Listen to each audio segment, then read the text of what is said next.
So, oh, that's right, I got a mic. So here we are, this is Mercenaries 2, World in Flames, for the Xbox 360, PS3, PC, and the PS2. We're showing the 360 version here. And this is the sequel to Mercenaries 1 from 2005. This time around, we've set you in Venezuela, a sort of destabilized Venezuela after a military coup has sent the whole area into chaos. Of course, chaos is really good for mercenary activity. But this time around, you have kind of a personal story with the geopolitical backdrop, and that the power-hungry tyrant who has orchestrated the coup in Venezuela has also contracted you for work and backstabbed you, tried to get out of paying you for actually for your work and tried to kill you. So Mercenaries 2 is the sort of geopolitical situation in Venezuela, this destabilized country. It sets the personal story backdrop of you trying to exact revenge on the main antagonist. So here we are, once again, Mercenaries 2 is an open world sandbox action game. You can go and do anything you want at any time, and most importantly, of course, you can destroy anything in the world.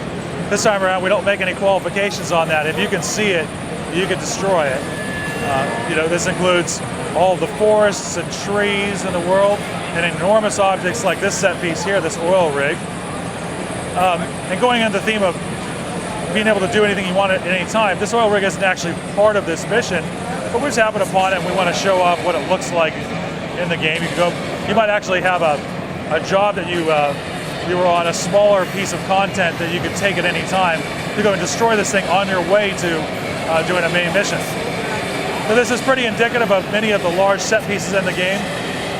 We were able to, with the next generation hardware, we were able to sort of amp things up a lot with the destruction. There are hundreds of different pieces on this oil rig that you can destroy individually. The Havoc 3.0 physics certainly helps make things look really interesting from the physics perspective and gameplay. This time around, it's one contiguous map. There's no loads between each individual map, so you can go across the entirety of the Venezuelan country if you so desire. There's also a lot of water gameplay this time around. In Mercenaries 1, entering the water would kill you.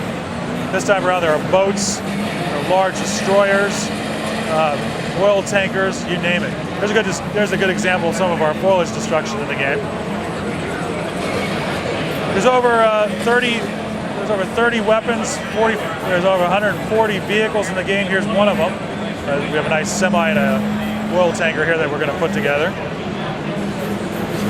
Mercenaries is kind of unique in the sense that we're blending the civilian and military worlds together. Most games are either or. We have kind of a nice situation in which we have everything from tanks to semis to sports cars, giant ships in the world. There's just, you name it, we have it represented in the game.